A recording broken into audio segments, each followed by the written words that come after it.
Pixel won't get KRACK fix until December, but is that really a big deal? In October, security researchers discovered a major vulnerability in a Wi-Fi's WPA2 security called KRACK. This key reinstallation attack can disrupt the initial encryption handshake that happens when an access point and a device first connect, allowing an attacker to read information assumed to be securely encrypted. It's possible to totally defeat WPA2 encryption using KRACK, allowing a third party to sniff all the Wi-Fi packets you're sending out. Any device that uses Wi-Fi and WPA2 is most likely vulnerable to the bug, which at this point is basically every wireless gadget on Earth. Google and the rest of the OEMs are working to clean up Android's KRACK epidemic, and on Monday, Google addressed the bug in the November Android Security Bulletin. A patch was posted this week to the Android open source project, AOSP, repository, and at the same time, Google started rolling out a November security update to Google Pixel and Nexus devices. But if you read the bulletin closely, you'll see the November security patch for Google devices does not contain the KRACK fix. Further reading, serious flaw in WPA2 protocol lets attackers intercept passwords, and much more. Google's Android Security Bulletin is not the clearest thing on earth. The company posted 3 different general Android security bulletins for November on Monday, labeled 2017-11-01, 2017-11-05, and 2017-11-06. The Pixel Nexus specific security page mentions that Google is pushing out only the 11.05 update to devices, leaving OEMs to deal with the rest.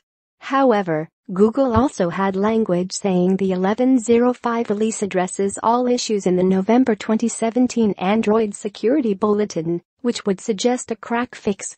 After contacting Google, we got word that Pixel and Nexus devices will only get patches covering the November 1st and 5th bulletins this month, and it seems Google has changed the ambiguous language in the security bulletin.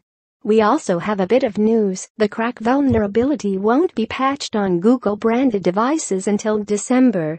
That's right, Pixel and Nexus owners will have to survive a whole extra month being vulnerable to KRACK. But this isn't as huge of a problem as you might imagine.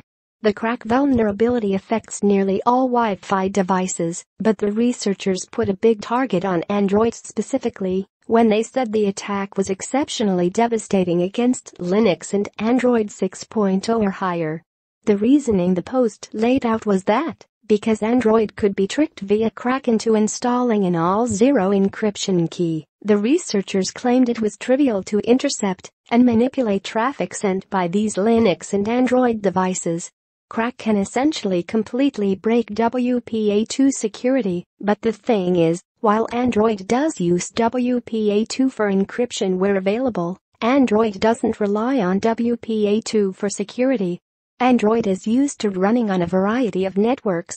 It has to deal with hundreds of carrier configurations around the world, that random coffee shop hotspot that you share with a bunch of strangers, and sometimes just connecting to an unencrypted, open Wi-Fi connection. Android already assumes the network is hostile, so even if you break WPA2 security, you're only treated to a stream of individually encrypted connections. All the Google apps come with their own encryption, and Google's development documents tell developers to send all network traffic from your app over SSL. Connecting to websites with HTTPS, like Ars Technica, will still be secure, and all of Android's back-end Play services stuff, like the 24/7 connection to Google, is also encrypted. KRACK is a big deal for some devices, but it's mainly those that use WPA2 as their primary form of security. A lot of times this is stuff like video cameras or dumber devices like a printer. On Android, killing WPA2 security is no different from logging into an open coffee shop Wi-Fi with 25 other random people.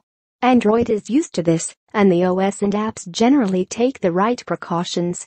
The demonstration video from the KRACK researchers does a good job of conveying the actual threat. After using KRACK to break WPA2 security, they still need some other vulnerability to actually do anything. In the case of the video, After breaking WPA2, they find an improperly configured website, Match.com, and use a tool called strip to bypass the HTTPS protections that are normally there on the login page. The victim can see that this is happening. There's no indication that the site is secure, but less technical users might not pick up on the indicators. If the victim logged in over an HTTP connection, the attacker could potentially read their username and password. Further reading how the KRACK attack destroys nearly all Wi-Fi security. Removing Match.com's encryption is a problem specific to Match.com, though, and the researchers admit that bypassing HTTPS does not work against properly configured web